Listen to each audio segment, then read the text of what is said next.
My name is Max James, and as always, I am one half of the TTN Nerds, and tonight is night 20 of the 31 Days of Fright horror movie project presented by the TTN Nerds, and it's also Saturday, so it's also Max's never-before-seen horror movie, and I'll be watching the newest entry in the found footage horror genre, the Chernobyle Diaries, directed by Brad Parker. I'm very excited to watch this movie. I've been kind of staying away from the trailers to kind of keep the spoilers to a minimum. So, as always, I have my bottle of water, and I'll be back in a few seconds to tell you what you need to know about this movie. I just got done watching the Chernobyle Diaries, and I have a quick retractment of what I said in part 1 of this video, saying that I said that this was a found footage movie, and because I was very limited on watching the trailers for this movie, because I really didn't want anything spoiled, because sometimes the trailers do show too much.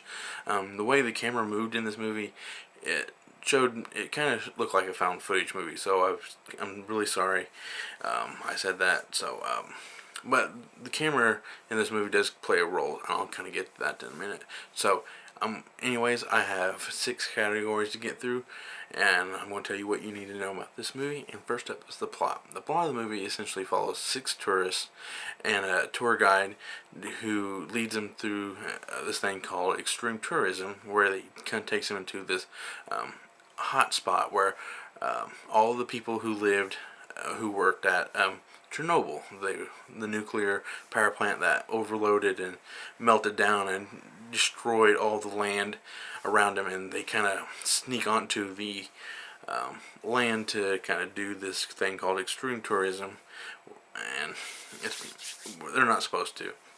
And that's pretty much the plot of the movie. And 2 is the characters. The characters in the movie, there's really no characters in this movie. I mean, there's actors and stuff, but I'm not trying to take away from the actors at all. But the true actor of this movie is the camera, because the way the camera acts and moves actually kind of feels like there's an extra member of the group that they just don't talk to, which makes this movie really, really great. 3 is the special effects and makeup. There's really no special effects and makeup in this movie, except for some of the monsters that they kind of see in this movie. For the brief moments you see, it's really done, but you don't really see them because they're like in brief shots. But that's what makes the monsters kind of very effective, because less is more. But the true the special effect of this movie is the set dressing. Everything in this movie looks like it hasn't been touched in in decades. That's just what it looks like. It just doesn't look like it's been touched in decades. The houses that they go through, like the little apartments, they look like they're run down, just like left overnight. That's exactly what like the tour guide says.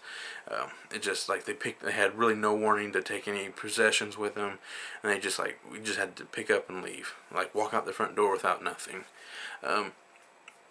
And number 4 is my 3-act breakdown. Act 1 is essentially all the tourists just kind of getting together and touring the extreme tourism and going into the little apartments and like seeing some of the landmarks and stuff like that. I mean, it just kind of your run-of-the-mill kind of stuff. Then it kind of Act 1 ends with the van that they all traveled in being mysteriously tampered with, so they can't go anywhere, and that's where kind of Act 2 picks up with them having to spend the night at the city, and weird things start to happen. Even weirder things start to happen because the wildlife kind of starts coming out and causing some serious troubles. And that's what Act 2 is, basically them having to spend the night and trying to figure out a way to get out of there, because the nearest checkpoint is like 13 miles away according to the movie, and they're like, we have to do this. So, but which kind of leads into Act 3, them having to basically survive, because they end up getting trapped. They just couldn't escape, and they just have to basically survive the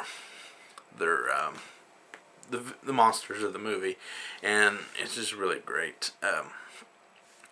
The 5th thing is the ending. I mean, the deaths. Sorry, the deaths in the movie were really good. Except they're really none of note, but there's one that really kind of stands above the rest, though. And all I'm going to say, it involves a ladder and a bunch of the monsters, and it's really really effective because it's very obscurely shot. And it just has like the blackness kind of takes over, and you'll understand once you if you watch it. And number 6 is the ending. The ending of the movie actually fits really well with this movie, despite what I watched yesterday, the crazies. The ending didn't quite fit with the movie, but it had to be done. That's the only way the movie could have ended. But this one could have ended 1,000 different ways. But I did like the way it ended. I didn't watch the alternate ending yet, but I just because I kind of wanted to do this review according to the movie I saw first. So. And which leads me into my classification / rating scale. 1 being the worst and 5 being the best. You got number 1 is your run-of-the-mill dime a dozen horror movie. You got 2, it's best watched with a group. That's self-explanatory. 3, it's a good horror movie but just doesn't offer anything new to the horror genre.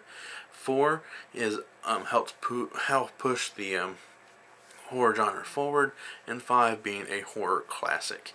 And Chernobyle Diaries, to me, honestly, fits between a 3 and a 4 because of one thing: the camera.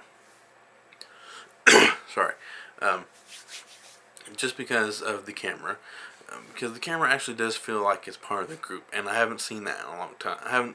This movie actually does that very effectively well, and the only thing that kind of keeps it from being a 4 is because the actors don't quite acknowledge the camera. They don't acknowledge the camera, and it would come in kind of great if they did.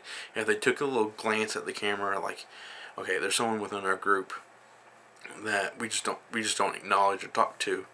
So that's really all I gotta say. And my name is Max James. I'm one half of the 2 Ton Nerds, and I'm gonna go geek out.